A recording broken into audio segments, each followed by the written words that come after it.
Welcome to Fresh Humanitarian Perspectives, the podcast brought to you by the Humanitarian Leadership Academy.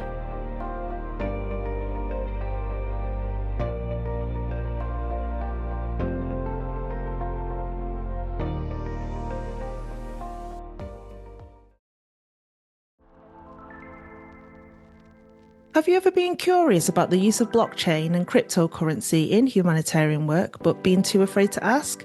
Or like me, not sure where to get started?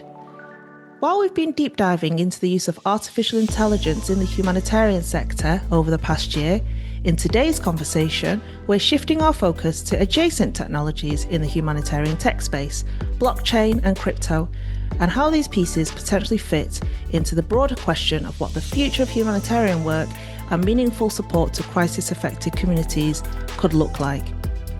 I'm Ka Man Parkinson, and I was really pleased to recently sit down with Alex Bornstein and Natalie Eskinazi from the Zcash Foundation, two people who didn't come to this world through finance, but through a motivation to help address some of the biggest challenges facing our sector.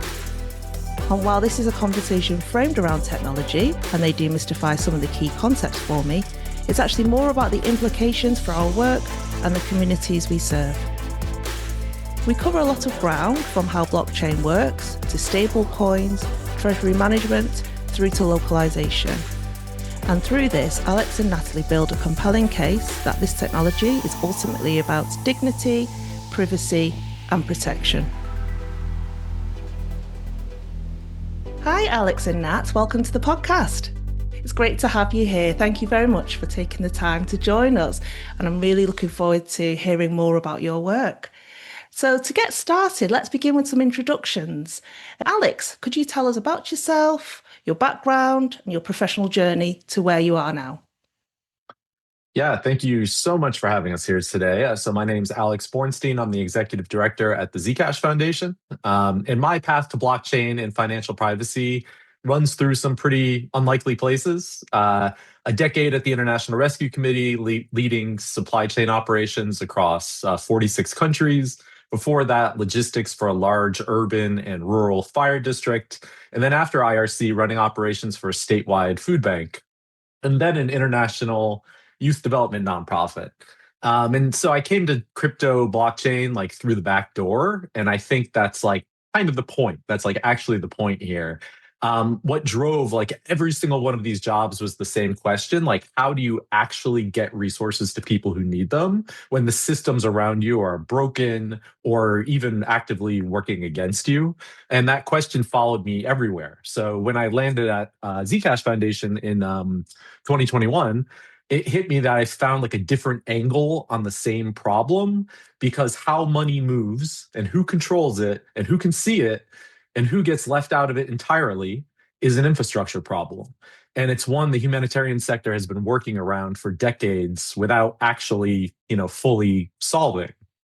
And then, the privacy piece is where it gets really personal for me. In the context I worked in, both in the United States and internationally, visibility wasn't neutral. Like knowing who was receiving assistance from whom and where, that information has value to people who want to use it as a weapon. And others are building the accountability systems that make donors comfortable. My question is what the transparency costs the people at the other end, the beneficiaries, the people receiving support. And that's the gap I'm here to help close through my work with the Zcash Foundation and our Shielded Aid initiative.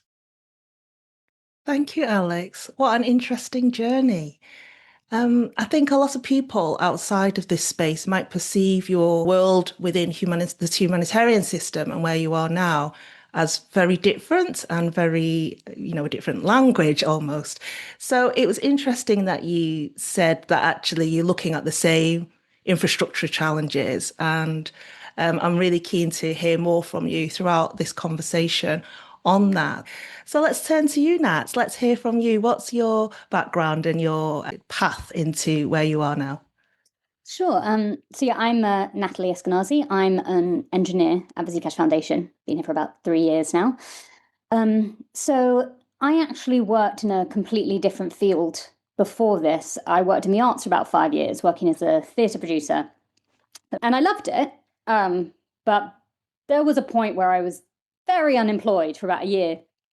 So I did a coding bootcamp for 3 months, and I didn't intend on changing careers at first. But it turns out that coding is really fun. And so I studied maths at uni, and I really enjoyed sort of getting back to using that logical side of my brain, just like using my brain in that way. And with tech, I thought I can work almost anywhere and I can work in almost any industry. And the thing was, though, that even though I was like, wow, there's this whole world of stuff I could do, I didn't know what I wanted to do. And I think that's how I sort of found my way to working where I am now. So I wanted something mathsier, so I done cryptography. And I was working in this company that had a really strong social justice ethos to it. And they were really particularly passionate about digital privacy. So I started paying attention, basically, and was, as one expects, pretty scared by all the things I learned. I would say I'm sometimes a bit envious of people who don't think much about privacy and can like bury their heads in the sand. I feel like we'd all sleep a lot better if we didn't know the things we know. However, once you do know how bad things are, it can become incredibly motivating to focus on what you can actually do about it. So I started to think about what information is being compiled en masse and how it could be used without an individual's consent. And I think consent is the key word there. And it didn't take long to start thinking about it from a wider context. A big part of my personal political philosophy is a belief in the redistribution of power. And I believe the less privacy someone has, the less agency they have, and the more power flows to the top. Ensuring we have ownership over our own data and being able to make choices free of surveillance is fundamental to our own agency and self-determination. So I found my way to working on a digital privacy team at the company I was working at. And that was partly because of my interest in cryptography as well. So I had been working in privacy enhancing technologies, which is sort of the general term. And I heard about the job at the Zcash Foundation. And I was very excited about it. Some of the most, in my opinion, interesting cryptography research in the last 20 years was first used by Zcash. It's a thing called ZK snarks, which I will not go into the detail of, but I'll explain a little bit about it later, because this is the reason why private Zcash is possible. I think financial privacy is a particularly interesting part of the privacy conversation. So, the classic line that we hear from people about, I've got nothing to hide, which is why they don't care about their privacy, which is frustrating for a lot of reasons. But instead of debating with someone about whether or not they'd be okay having a camera in their bathroom, which is quite a common retort, I have actually started to say to people, what if you did have something you wanted to hide? It doesn't have to be something nefarious or immoral, but it doesn't take that long to imagine a situation where someone has a legitimate reason to protect their private data. And people often assume as well that if you need to hide where your money is going to and coming from, then that must also be for nefarious purposes. And especially people assume this when discussing cryptocurrencies. I think aid is actually a really good counterexample to this. So I'm actually really excited to be talking to you about this and thinking about how we can use all these innovative tools we've built to assist organizations and individuals to get the support they need. Thank you, Nat. What a really interesting journey you've had into this world. I liked hearing about your creative and artistic background, and learning to code was a bit of a eureka moment for you. So interesting how you link privacy to power and redistribution of power. And obviously that links more broadly to the work of the humanitarian sector, where we're working to shift power to local communities. So that's great to hear that, and it sets the scene well for the conversation that we'll have. So, Alex, I just want to bring you back in just to sort of contextualize a bit why we're having this conversation today. So, in December, you were on our panel, Humanitarian Futures panel, for our session, and that was co-hosted by our director, Paval Mania, and Thomas Hill, country director of Norwegian Refugee Council, Nigeria. The session was Humanitarian Futures, Still Here, Still Human, What Next? And it was a really thought-provoking discussion to listen into. And it was very frank and candid. So I just wanted to ask you for your reflections on that very briefly before we dive more into the detail of blockchain. What are your thoughts? Yeah. For everyone that hasn't listened to that panel, I strongly suggest you do. It was absolutely incredible. Really, what struck me was the conversation has completely shifted from when I was in the sector. Like people aren't, they weren't asking whether the system needs to change anymore. Like that question is settled. It needs to change. The whole sector seems to know that it needs to rebuild. That the same conversations are still continuing about how to make that happen. And those conversations are happening without necessarily understanding and embracing the tools that could make a real difference. We're talking about that here today. I, Interestingly, like I wasn't there as a tech person. Like I was there as someone who spent a decade in humanitarian operations. Watching banking infrastructure fail in various contexts, watching beneficiary data end up in the wrong hands, watching local partners excluded from financial systems that were supposedly serving them. Like these aren't hypotheticals. I witnessed them firsthand, across the world. And as I mentioned earlier, like what's changed is that the tools to actually deliver now exist. And hearing the people on that panel and the questions and just the interest just made me really hopeful that if we're able to really drill down to the core of these concepts and get people to understand in the field at HQ, just across the sector, what role they play in ensuring that the right tools are applied to the right jobs, which then moves the entire sector forward with this rebuild. Like there is some hope there for sure. But seeing the frustration and the passion and just the energy that goes into just even that one conversation we had, really kind of drove home to me how big an issue and challenge this still is. And with all of these new tools and funds and groups coming in to aid that want to help and have all these different solutions and all these different ideas, uh, it's exciting and it's really needed, but it's also like a huge kind of word of caution that that fire hose of information and people and things coming in makes the job of everybody in this sector that much more challenging to sift through. How does this apply? Do I understand this? How do I learn what I need to learn? And we'll talk more about that later today. But I genuinely hope that the voices on that panel are being listened to and that they're able to make progress in their individual ways, just as we're attempting to make progress, like in our lane as well. That's really interesting. Thank you very much, Alex. And yourself and a few of the panelists actually after the panel shared some written reflections, sort of advancing their thoughts and positions. So thank you very much. Really, really thought-provoking. So I'd like to bring you back into the discussion here, Nat, to get a bit more detail and hopefully you can help illuminate for a complete beginner like me some of the key concepts. You talked about cryptography when you're introducing yourself and some of the things that you're working on. And this is all new to me. And I'm sure many of our listeners as well, it's new. So could you maybe walk us through in simple terms some key concepts and how you think they link to existing humanitarian workflows? Sure.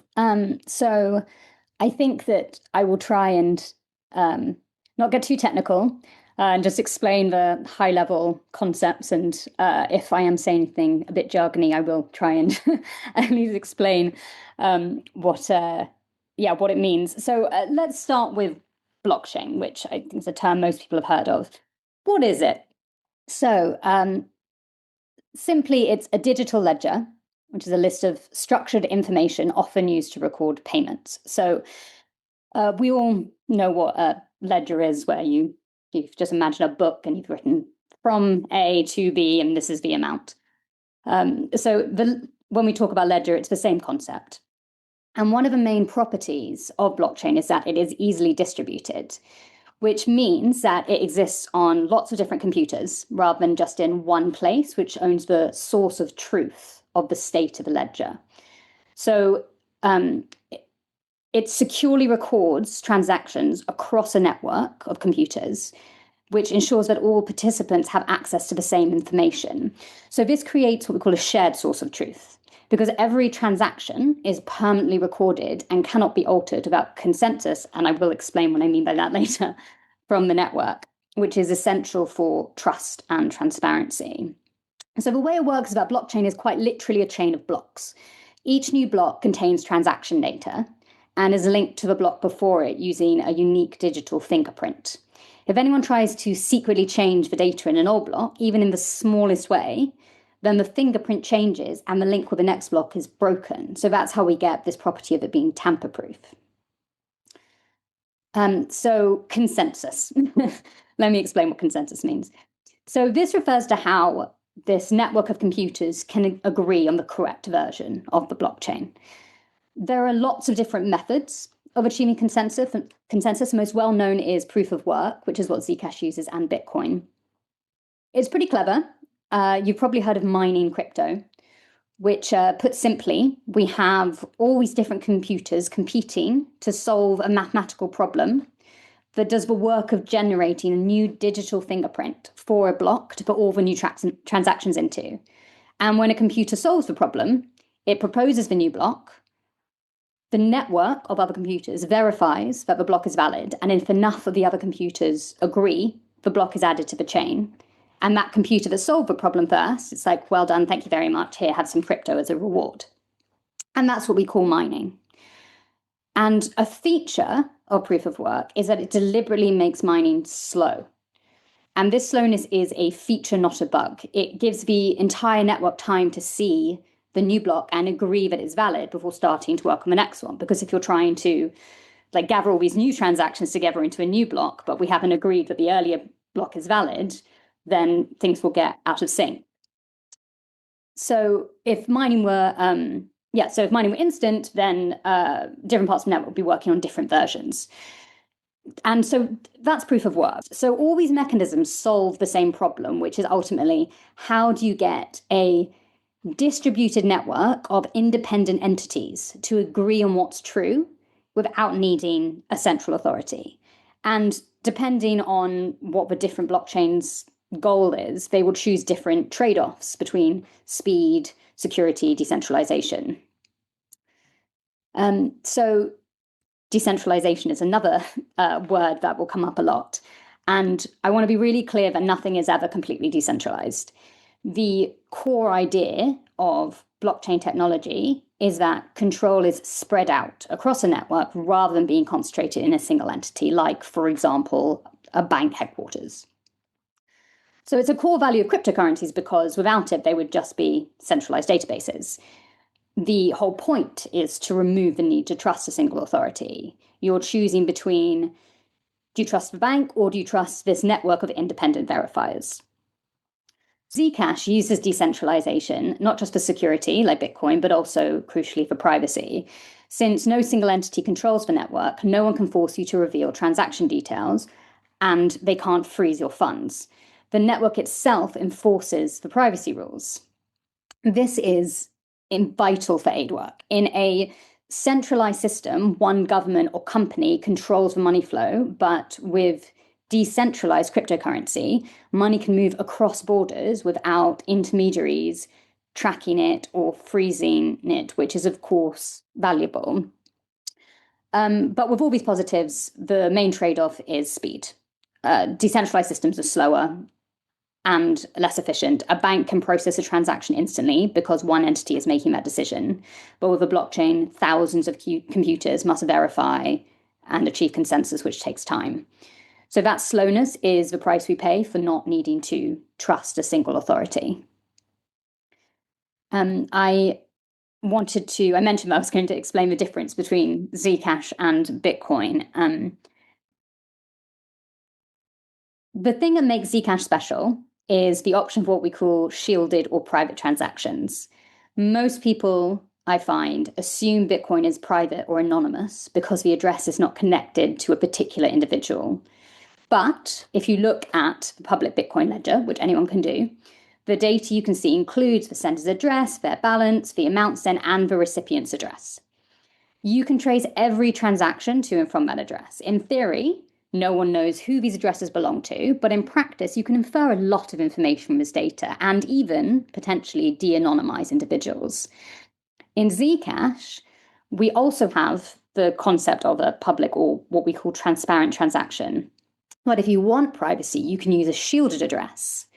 So in this case, shielded transactions, which is between two shielded addresses, reveal a lot less information. So if you go and look, because you can still look at the public ledger, you can see the addresses of a sender and recipient are hidden, as well as the amount of a transaction. So only the sender and receiver know how much was sent. And all of this is possible because of something called ZK snarks, which is what I mentioned very briefly earlier, which essentially, so let me give an example. If you were going to apply for a loan, and the bank wants to approve you, but they want to know whether or not your credit score meets a minimum threshold. The only information that they actually need is your credit score above value X? They don't need to know your actual credit score or your full credit history, just confirmation that it's true that your score is above a certain value. And that's what zero knowledge proofs do. ZK snarks are a type of zero knowledge proof. So they let you prove something without revealing any unnecessary, extra details. So zero knowledge proofs have actually been around a very long time, but ZK snarks solved the efficiency problem that made them too slow to use in practice. So with Zcash shielded transactions, you're doing the same thing. You prove you own the coins and authorize the transaction. The network verifies that proof, but you reveal nothing about your address, who you're sending to, or the amount. You share exactly what's necessary and nothing more. I think the last thing I want to mention is stable coins. And this is going to be important in the rest of this conversation. So one of the main things I find that concerns people about using crypto is the unpredictability of its value. However, there is a concept called stable coins, which is particularly useful when we're talking about aid. So stable coins are a digital currency that's pinned to something stable, such as an existing currency like the dollar or the pound. They use the same underlying technology as other crypto, but behaves more like traditional money. An organization we're working with, candid, have been working on something called ZSAs or Zcash shielded assets. And this new tech will let us issue stablecoins with the privacy that you get on the Zcash network. This doesn't currently exist, so it's a really exciting new development. And this is all possible thanks to zero knowledge proofs. Thank you, Nat, and thank you for talking us through those concepts. There's obviously a lot to process there, but it's all really valuable. I wondered if you have any recommended places that people can look and read more into the details. Perhaps we can include links in the show notes so that people can digest that. Yeah, absolutely. And I'll send some diagrams as well, because I think a lot of this stuff is much easier to explain visually than just over audio. That's fantastic. And my ears pricked up, so to speak, when I heard you mention about stablecoin, because when I'm, following people from the cash and voucher community on LinkedIn, for example, I hear a lot of talk and excitement about stablecoin. It seems to be over the last year or so. I was trying to understand before talking to you today the trade-off between that stability and the shielded element that you talk of. So the fact that you're saying now that this is something that you're actively looking into, I think will be of a lot of interest to people in this space. Yeah, I mean, if I can jump in on that, stablecoins are incredible. They're changing finance, both traditional and in the blockchain world. But there is still the privacy consideration there. Stablecoins are trackable. They are heavily regulated by governments around the world.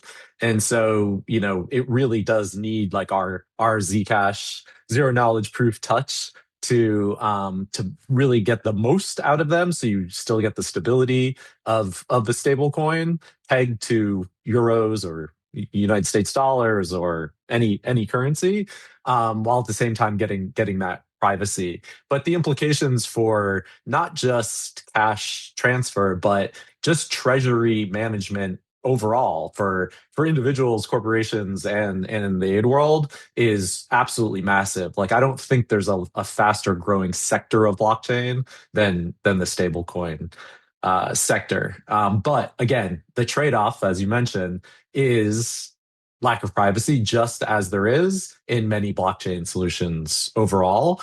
And I think the biggest concept to understand from an aid perspective is that you don't necessarily need to understand the plumbing. The plumbing is incredibly complex. I run an organization that works in this field. I learn things 50 times a day, a lot from Natalie every day. I mean, like, it's amazing being surrounded by people who are such good teachers of these things. But you need to understand the basics and what you're giving up for that speed, for that convenience, for the ability to have a mutable ledger where there is a source of truth. You are giving something up for that. Currently, we're working on solutions, and others in the field are working on solutions that limit that compromise or reduce it or eliminate it completely, which would is kind of the holy grail that we're seeking here, like dignity, privacy, but utility as well. Like that's the ultimate goal. Thank you, Alex. That's really interesting to hear. Can I just quickly ask you, when you said treasury management, so there's applications for this beyond cash transfers, what do you mean by that? Well, so to me, this is the crux of the localization conversation related to blockchain, actually. So, treasury management using stablecoins or blockchain is fairly unexplored. It's underexplored, I would say, in the humanitarian world. But if you think about it, like INGOs are in countries with rapid currency deprecation, Sudan, Lebanon, others, where 20 to 30% or more of program funds could be lost, just through currency erosion. So, like holding operational funds in stable coins rather than converting them immediately to fiat can really protect against this. It doesn't require like last mile problem solving or beneficiary wallets or anything of that nature. It's a treasury decision that a finance director can make today.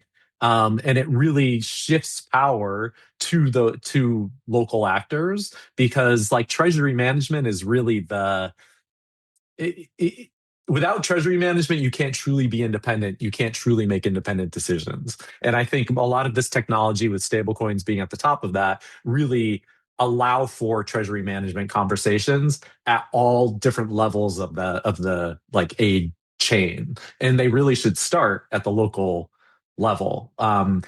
Also, starting from a point of a local organization that has all sorts of constraints because of banking and in their country and just infrastructure challenges, building somewhat from scratch on a blockchain slash like stablecoin treasury solution allows you to kind of put best practices into place right off the bat. And it lets you get the latest technology and the latest compliance and all the things that you need. So it's a really exciting time for local groups to really embrace and understand this technology and use it to push that localization conversation forward.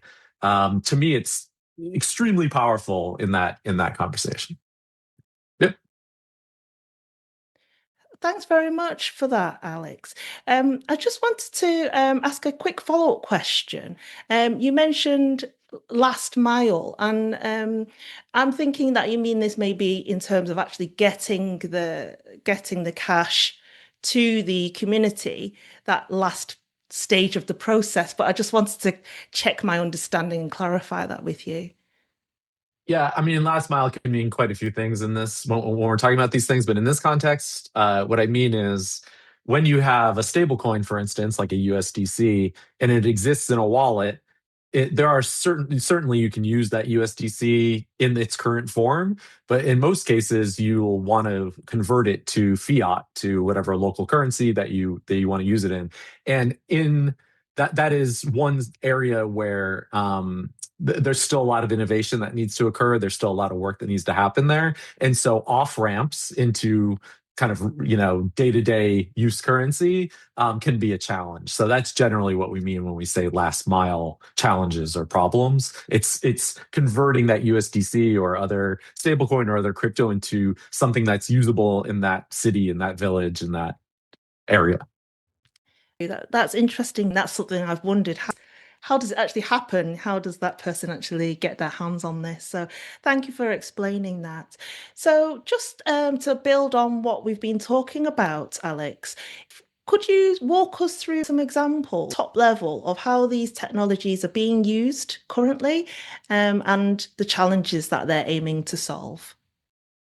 Yeah, in the interest of time, I won't go too deep in these, but maybe in the future we can have other conversations about it. So I think the one that's kind of front and center is cash and voucher assistance. Given the restraints on budgets and logistics and all of those things, cash and voucher assistance has definitely come to the forefront as the most efficient and kind of dignified way of providing aid. So that's a huge one. Treasury management, like I mentioned, which is, as I said, underexplored, but I think really deserves a podcast of its own to really delve into the possibilities and potential future there.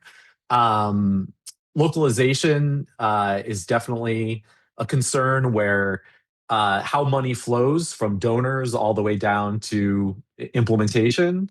Money is lost throughout that process to fees and intermediaries and all of those things. And so, how do we lessen how many jumps it has to make before it gets to where it needs to get to, which in turn, ensures those resources are as robust as humanly possible, when they get there. Um, I think those are the big kind of applications, but there's so many other ways this can apply, from inventory tracking. Like one quick example that I can't stop thinking about is, when I did this work and connectivity was an issue and centralized databases were a massive issue because of that connectivity, there was no source of truth for inventory around the world. And so we would have one person report from a field office, this is what we have, these are the pharmaceuticals we have, but there was no real way to determine if that was correct or not unless you were there on the ground, right? Whereas, all these new technologies and over the years with databases and improved connectivity, a picture then emerges where there is a source of truth, right? And so like that's a pretty direct example, I would say, that's still relevant today. So all these things, though, what they have in common is current intractable problems that have been around for a long time, challenges that we all know and have talked at length about.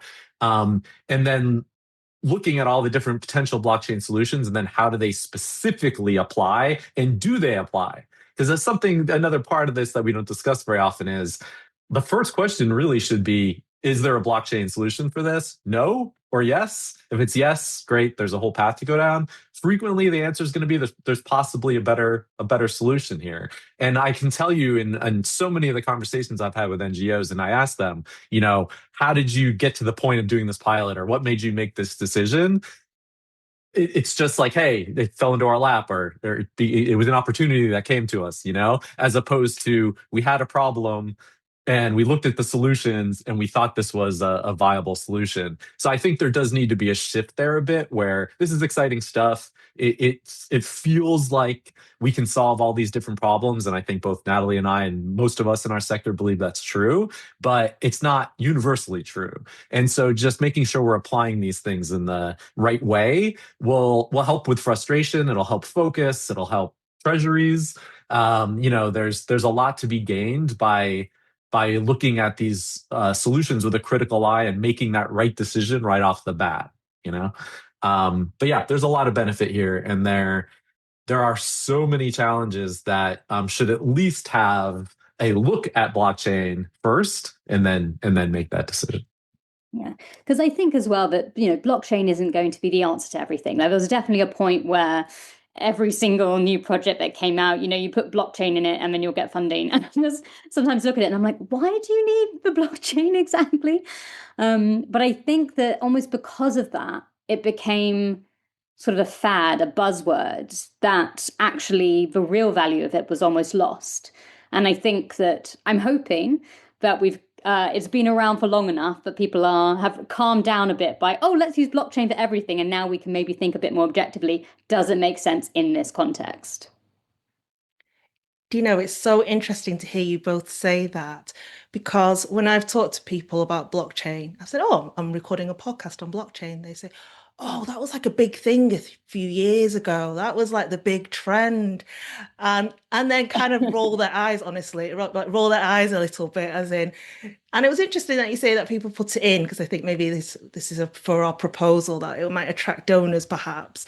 And it makes me think about the conversations I've been having around AI, because obviously there's a lot of hype around AI, and people obviously want to show that they're innovating and maybe looking for use cases for AI rather than looking at those organizational pain points and the mission and seeing, can AI help us? And actually, I find it quite refreshing to hear you both say as well, it's not always the answer, right? Blockchain is not always the answer. You're obviously evangelical about the potential benefits and power, but you're not evangelical as in, let's just push blockchain as a solution to everything, right? Yeah, I just wanted to say that we are evangelical about privacy, and so whatever form that we're able to implement that, that's really our goal. And if I may, like you mentioned the article earlier, which is directly related to what you just mentioned. We and others have looked at so many different projects and pilots in that have been accomplished over the years in the aid sector, and almost none of them have resulted in actual system-wide implementations. And so we wrote this article that basically talks about innovation theater and exactly what Natalie said, that donors are reacting positively to NGOs coming in and saying, hey, can we have some money to do this pilot? And they say, yeah, this looks great, let's do that. And then those resources, like not a whole lot is coming out of those investments, right? And so are we really talking about innovation, or is it innovation theater? And I hope everybody reads the article and comes up with some of their own thoughts and maybe ways we can move through this going forward. But the reason I wrote the article in the first place was there were multiple questions during that panel directly related to this from people in the field who clearly were seeing pilot after pilot after pilot, and it's impacting their workflow, it's impacting their day, their day jobs, and seeing it as like another task and not like another potential, like we keep saying, tool in this toolbox to move innovation forward. And that really that bums me out. That makes me sad that there are these tools and people are interacting with them in a way that's frustrating, and they're not seeing the overall value because it's not being presented to them in a way that that really puts that value first. And so hopefully through conversations like this, through these types of articles, we can get these conversations more ingrained. Like my big thing, and the thing I want to see more than anything else, is when these conversations happen in an NGO, that people ask critical questions. Ask questions about privacy, ask questions about implementation and what comes post-pilot, and what would it take for this to be a full implementation. Like, if we can get people asking those questions throughout the entirety of the structure of an NGO and the NGO world in general, then we're going to see real progress and real innovation that centers dignity and it centers privacy, and the things that the sector holds dear today: do no harm, right? I mean, that's really what we're talking about here. Nobody wants to see resources wasted. Nobody wants to see people's time wasted. We all want to see these challenges solved, but there needs to be a different way of going about this, because what we're all currently collectively doing right this second isn't resulting in real implementation. So fascinating. And I keep in my mind as you're speaking, I keep linking this to AI because that is something that I'm deeply involved with at the moment around the integration of AI. And I almost see what's happening with AI now as what you're describing with blockchain, where there's a lot of excitement, like I said, around the introduction of generative AI, ChatGPT, and then it became a big thing. And now people are racing to innovate, secure funding for pilots. But then you're hearing about pilotitis. People are they're not progressing, they're not graduating, and they're not being scaled across organizations. So in the research that we've conducted in May, June last year, of 2,500 respondents globally, only around 8% said that AI was highly integrated across their organization. And we just did a check-in in January, and the figure has increased by 1%.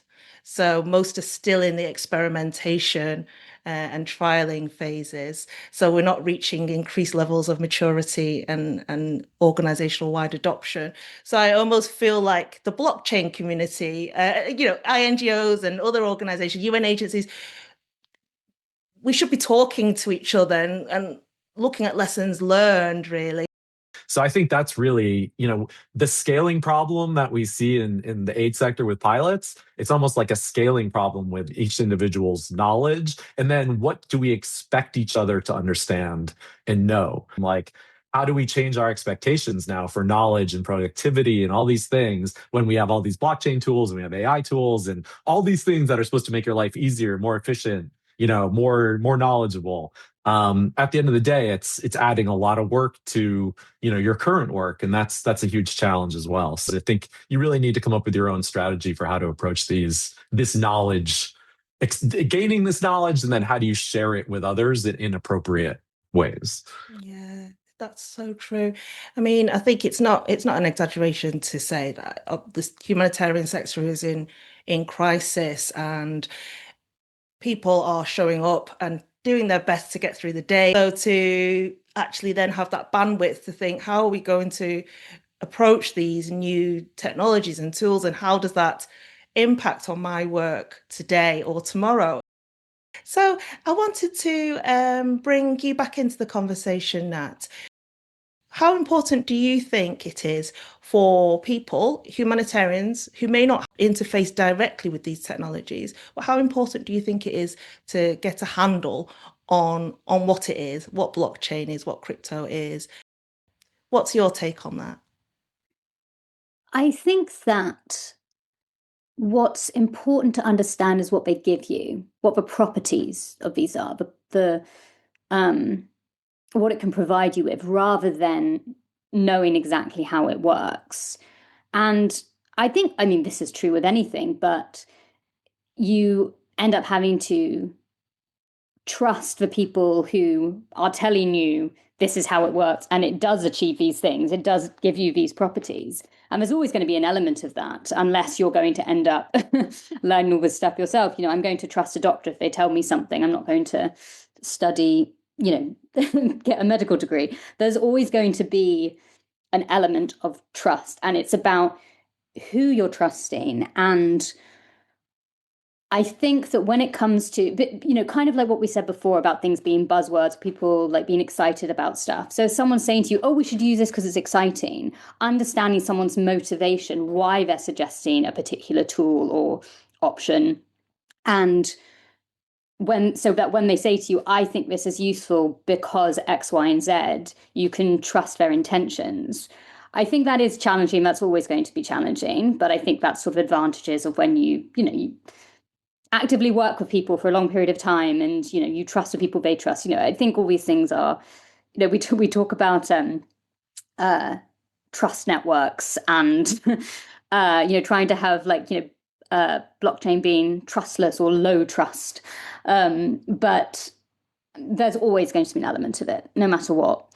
And so I think that if I was someone who wanted to have an idea of, I hear that this thing could be really useful for a problem we're trying to solve, trying to seek out multiple people who work in a field to get their different opinions and figuring out what their motivations are. And, ultimately, have you worked with these people before? Has someone else used it?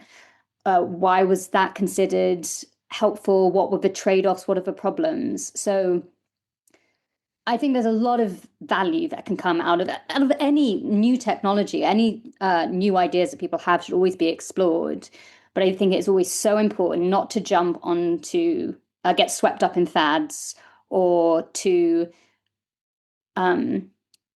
just to try and figure out who are the people that can give me the information I need to make the decisions I need to make. When these conversations are happening, people tend to talk to people who are similar to themselves, right? When I was talking about blockchain with a collaborator, we were reflecting on the gendered dimension, or how technology in general at large seems to be skewed towards more male, and there seems to be an association with a certain type of culture. So I wondered, Nat, if I can ask you to share any reflections on how important it is for everyone, for this conversation to be democratized. Oh, yeah. Talk about that for a long time. I mean, I think that I definitely think there's a sort of crypto bro gatekeeping that can happen. And one of the when I first heard about this position, I was a bit like, oh, crypto. I have these associations. I was like, oh, I wonder what it would be like. Like the tech is really interesting, but what is this organization going to be like? And to be clear, I am not working for a Bitcoin organization. I am not working. I've chosen to work for a nonprofit with people who genuinely care about, like, have a mission, and I have never felt at all treated differently or anything because of my gender or for any other reason. And I think that, since working in tech, it's always been a problem. I struggle to think of many industries where you're not treated differently.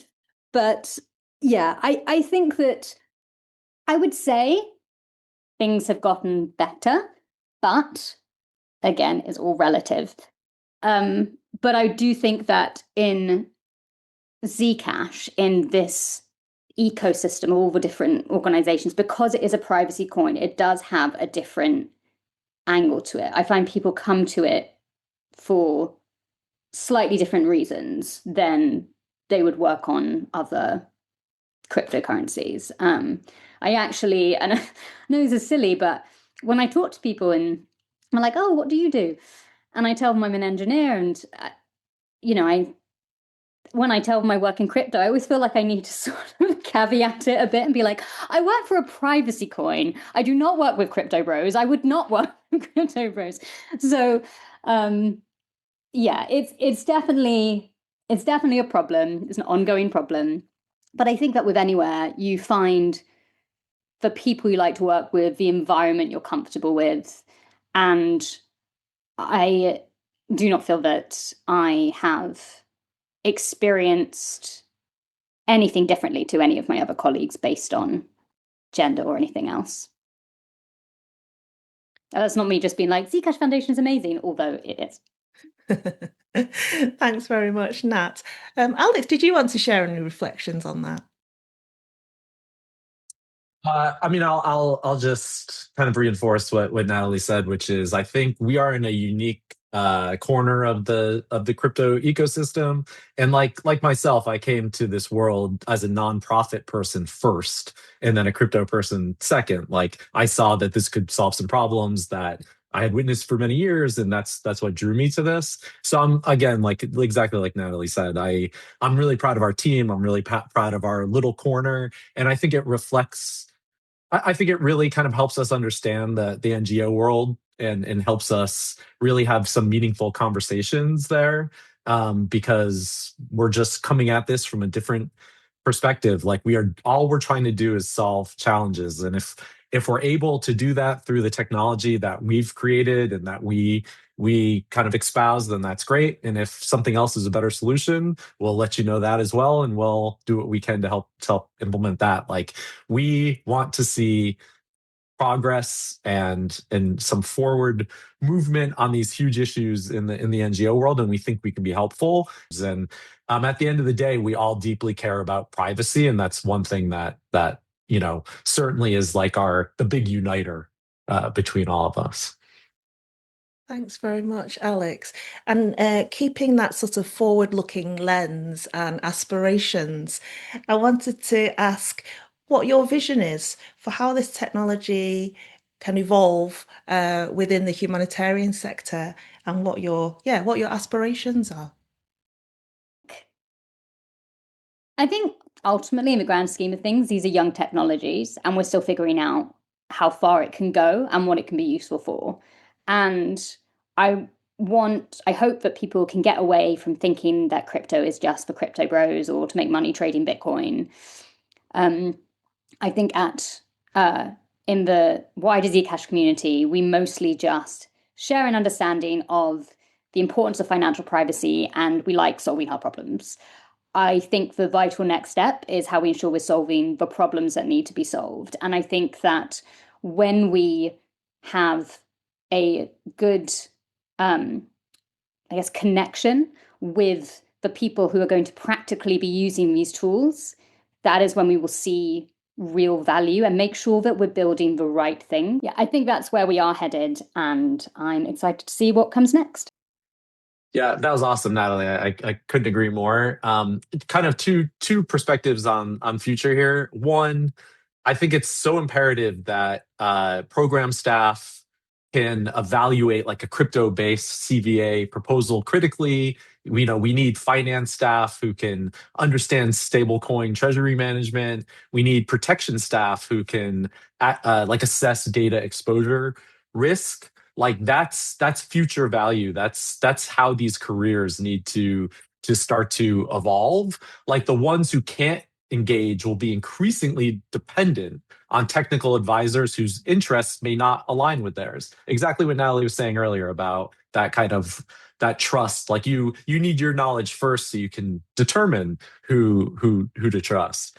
But beyond those kind of career considerations, like the protection stakes are real. And we haven't talked a huge amount about this today, but like poorly designed systems can expose beneficiaries to harm. They have, and they will continue to do so in a far more rapid way as tools evolve to better match, transactions with senders and monetary values and other senders. Like that technology is evolving every day, and it's a huge concern.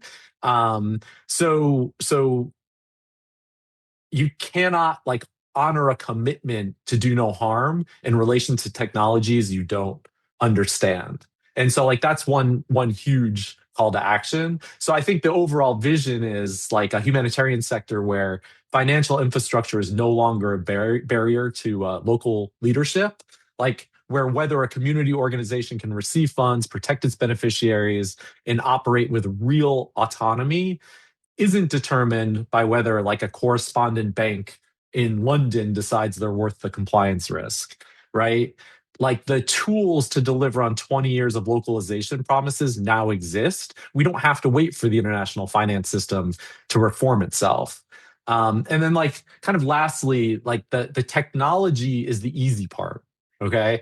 The deeper vision is for a sector that treats financial privacy as a protection issue with the same seriousness it brings to physical security or to do no harm principles. Because until we do that, we'll keep building we'll keep building systems that serve donor comfort at the expense of beneficiary safety. And that's not humanitarianism. That's just like administration with good branding.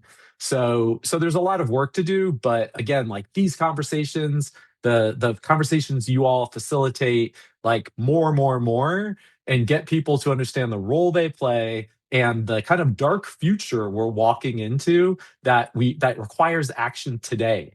Like if we're going to avoid creating far bigger challenges for ourselves in the future, we need to take action today. And that means treating beneficiary data in all forms, with dignity and respect, and with an understanding that the future will only bring more surveillance. It will only bring more tools to ensure that people in power, or people with nefarious purposes, are going to have exactly what they need to execute kind of worst case scenarios. But we can avoid this. And that's what these conversations and this work is really about. Thank you very much, Alex. That's really thought-provoking.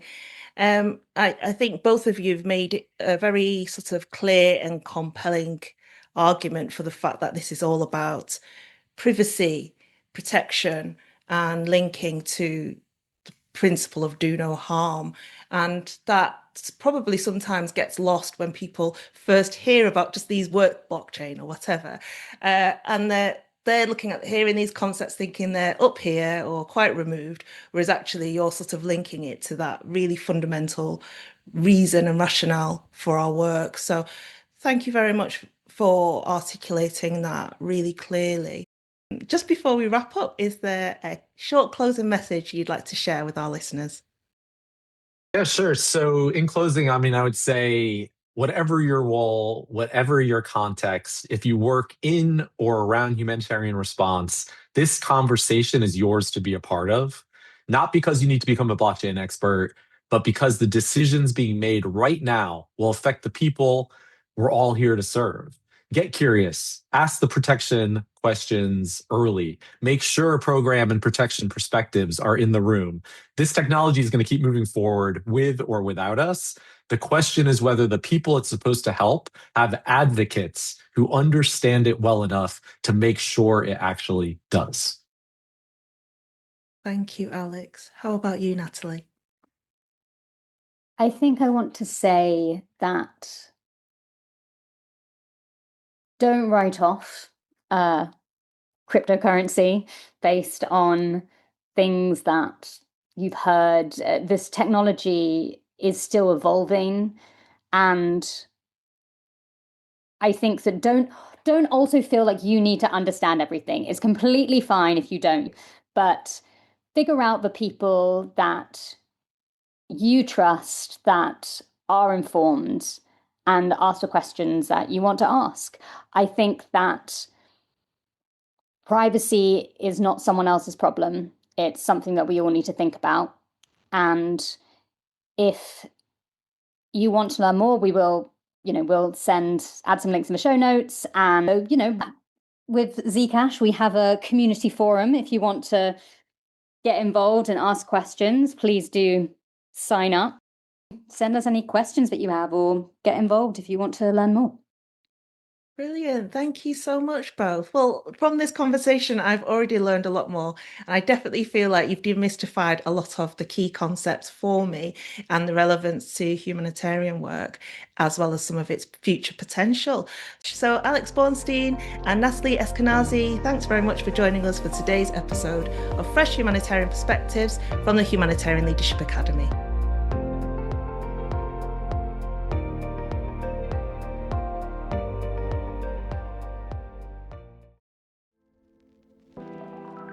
After we finished recording this conversation, one more question came up in my mind that I wanted to put to Alex and Natalie afterwards. I've been wondering, with shielded transactions keeping everything private by default, how does that work if a donor or organisation needs some level of accountability, and is there a mechanism for that?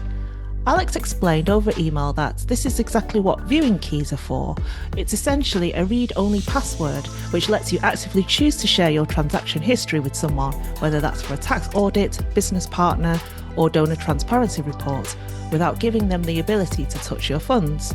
As he puts it, it transforms privacy from a locked room into a controlled door, and you decide when and with whom you share. Thank you very much for listening to today's episode of Fresh Humanitarian Perspectives from the Humanitarian Leadership Academy.